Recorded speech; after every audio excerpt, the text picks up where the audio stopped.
जय हिंद दोस्तों, कैसे हो आप सभी। उम्मीद करूंगा कि आप सभी बहुत ही बढ़िया होंगे। तो आज के इस वीडियो में हम बात करने वाले हैं RRB NTPC CBT 1 result 2025। Finally आपका एग्जाम हो चुका है। अब बच्चे वेट कर रहे हैं कि सर इसका जो रिजल्ट है वो कब तक जारी होगा, क्या इसके अंदर पदों में वृद्धि होगी या नहीं होगी, और जो हमारा सीबीटी 1 में कितने कैंडिडेट को क्वालिफाई किया जाएगा, और जो अपनी एक सटीक कट ऑफ क्या रहने वाले, डेंजर जोन कौन से हैं, सेफ जोन है कौन से हैं, उनकी कट ऑफ क्या रहने वाले, और कौन कैंडिडेट है वो सीबीटी 2 की तैयारी करना स्टार्ट करें, यानी कि इतने नंबर वाले कैंडिडेट हैं वो सीबीटी 2 की तैयारी करना स्टार्ट करें। तो पूरी डिटेल से इस वीडियो में हम बात करने वाले हैं, तो वीडियो में लास्ट तक जरूर बने रहना। जो कैंडिडेट वीडियो में नए जुड़े हैं वो एक बार चैनल को सब्सक्राइब जरूर कर लेना, जितनी भी भर्तियों की अपडेट है वो सबसे पहले आपको मिलती रहे। तो सबसे पहले मैं यहाँ पर बात कर लेता हूँ कि जो रिजल्ट है वो आपका कब तक जारी होगा। तो आपको पता है अभी अभी आपका जून में ही एग्जाम हुआ है, तो जैसे एग्जाम होता है उसके 1 या 1.5-2 मंथ के बाद में आपका रिजल्ट जारी होता है। तो इसके पूरे चांस हैं कि आपका जो रिजल्ट है वो लगभग अगस्त लास्ट या सितंबर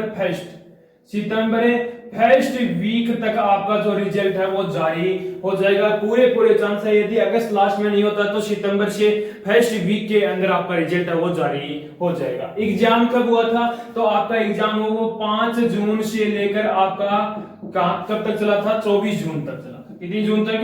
24 जून तक एग्जाम चला था, जिसके अंदर 47 शिफ्टों के अंदर आपका एग्जाम कंडक्ट करवाया गया था। अब बात करो एग्जाम का लेवल आपका क्या रहा था। तो आपको पता है कि एग्जाम का लेवल किस पर डिपेंड करता है? कैंडिडेट पर डिपेंड करता है। यानी कि जिस भी कैंडिडेट की अच्छी खासी तैयारी थी उसको पेपर क्या लगा था? आसान लगा था। जिसकी तैयारी कम थी उसको पेपर क्या लगा था? हार्ड लगा था। तो यहाँ पर एग्जाम की लेवल की बात करूं तो मॉडरेट टू आपका हार्ड रहा है। अब बात करूं कि सीबीटी 1 में कितने कैंडिडेट को क्वालिफाई किया जाएगा। अब कहीं बोल रहे हैं कि आपको 20 गुना कैंडिडेट को क्वालिफाई किया जाएगा, लेकिन 20 गुना नहीं, जितनी वैकेंसी है 8113 वैकेंसी है, उसके 15 गुना कैंडिडेट को क्वालिफाई किया जाएगा। क्योंकि आपकी जो 2019 की जो भर्ती थी उसके अंदर आपके 20 गुना कैंडिडेट को पास किया गया था, लेकिन अब की बार जो आपके कैंडिडेट हैं वो 15 गुना पास होंगे, यानी कि 1,21,695 कैंडिडेट को पास किया जाएगा। अब मैं बात करूं कि जो आपकी पदों में क्या वृद्धि होगी, पदों में वृद्धि, तो अभी तक कोई भी अपडेट निकल के नहीं आ रही। काफी बोल रहे हैं कि इसके अंदर पदों में वृद्धि होगी, लेकिन जब तक आरआरबी ये श्योर नहीं कर देती कि हम पदों में वृद्धि होगी, तब तक आपको किसी पर विश्वास नहीं करना। आरआरबी की वेबसाइट पर यदि जब तक नहीं आ जाता कि हाँ इसके पदों में वृद्धि होकर इतने हो गए, तब तक आपको किसी पर विश्वास नहीं करना है। अब मैं बात करता हूं कि आपका जो नॉर्मलाइजेशन है वो कितना रहने वाला है, और जो आपकी डेंजर जोन है और सेफ जोन की कट ऑफ क्या रहने वाली है। मैं नॉर्मलाइजेशन की यदि यहां पर बात करूं तो सबसे पहले अपनी कौन सी शिफ्ट है? हार्ड शिफ्ट है। ये आपकी क्या है? हार्ड शिफ्ट है। कौन सी होगी? 11 जून की फर्स्ट शिफ्ट होगी, सेकंड होगी, थर्ड शिफ्ट होगी, 12 जून की सेकंड और थर्ड शिफ्ट होगी, 13 जून की फर्स्ट शिफ्ट, 24 जून की फर्स्ट और थर्ड शिफ्ट होगी, 10 जून की फर्स्ट और सेकंड शिफ्ट, 16 जून की सेकंड और थर्ड शिफ्ट, 18 जून की थर्ड शिफ्ट, 5 जून की फर्स्ट सेकंड और थर्ड शिफ्ट हो गई, 17 जून की फर्स्ट, 9 जून की फर्स्ट और सेकंड, 19 जून की फर्स्ट शिफ्ट, 6 जून की फर्स्ट और थर्ड शिफ्ट, और 23 जून की सेकंड शिफ्ट। ये शिफ्ट क्या है? आपकी हार्ड शिफ्ट है। यदि इन शिफ्टों के अंदर जिस भी कैंडिडेट ने एग्जाम दिया है तो उस कैंडिडेट को मिनिमम 10 मार्क्स और मैक्सिमम 14 मार्क्स तक का आपको नॉर्मलाइजेशन में फायदा देखने को मिलने वाला है इन हार्ड शिफ्टों के अंदर। अब मैं बात कर लेता हूं जो अपनी मॉडरेट शिफ्ट कौन सी है।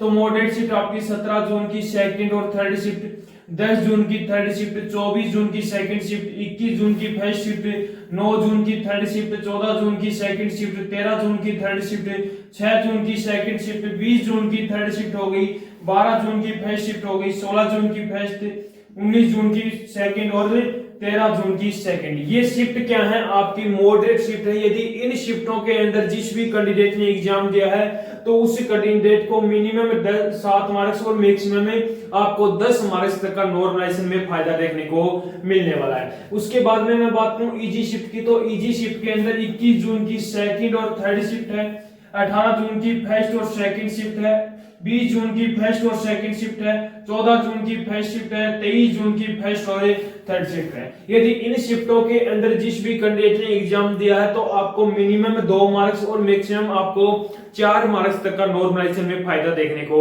मिलने वाला है। तो मैंने ऑल शिफ्ट जो भी आपकी टोटल कितनी शिफ्टों के अंदर एग्जाम हुआ था, 47 शिफ्टों के अंदर एग्जाम हुआ था। तो मैंने नॉर्मलाइजेशन का जो खेल था वो मैंने आपको क्लियर कर दिया। अब मैं बात कर लेता हूं कि जो आपके डेंजर जोन कौन से हैं और जो सेफ जोन की जो कट ऑफ है वो क्या रहने वाली है। तो मैं यहाँ पर डेंजर जोन की यदि मैं बात करूं तो डेंजर जोन के अंदर कौन कौन से जोन हैं, आपका चंडीगढ़ जोन हो गया, अजमेर जोन हो गया, पटना जोन हो गया, अहमदाबाद जोन हो गया, भोपाल जोन हो गया, आपका गोरखपुर जोन हो गया, कोलकाता हो गया, प्रयागराज हो गया, मुजफ्फरपुर हो गया और सिलीगुड़ी। ये जोन ऐसे हैं जिनकी कट ऑफ थोड़ी सी आपको हाई देखने को मिलेगी, जिनको आप डेंजर जोन बोलते हैं। तो इसके अंदर कट ऑफ की मैं बात करूं तो सबसे पहले यूआर कैंडिडेट की मैं बात कर लेता हूं। तो जिस भी कैंडिडेट के 63 से 67 के बीच में मार्क्स बन रहे हैं तो वो कैंडिडेट क्या है यहाँ पर सेफ रहने वाला। ओबीसी की बात करूं तो 61 से 64 के बीच में मार्क्स है तो आप भी कैंडिडेट क्या हो सेफ रहने वाले। ईडब्ल्यूएस की बात करूं तो 59 से 61 के बीच में, एससी की बात करूं तो 54 से 57 के बीच में, एसटी की बात करूं तो 50 से 52 के बीच में मार्क्स हैं तो आप भी कैंडिडेट क्या हो सेफ रहने वाले। एक्स सर्विसमैन की बात करूं तो 40 प्लस है। यदि इन जोन के अंदर आपके इतने मार्क्स बन रहे हैं तो आप कैंडिडेट क्या हो सेफ हो, आप अपनी जल्द से जल्द सीबीटी 2 की तैयारी करना स्टार्ट कर दो। अब मैं बात कर लेता हूं जो आपके सेफ जोन है जिनकी कट ऑफ आपको डेंजर जोन से थोड़ी सी कम ही देखने को मिलती है। तो सेफ जोन के अंदर कौन कौन से हैं, सिकंदराबाद हो गया, रांची हो गया, चेन्नई हो गया, बेंगलुरु हो गया, बिलासपुर हो गया, आपका गुवाहाटी हो गया, जम्मू हो गया, भुवनेश्वर हो गया, मुंबई हो गया, नालंदा हो गया और त्रिवेंद्रपुरम।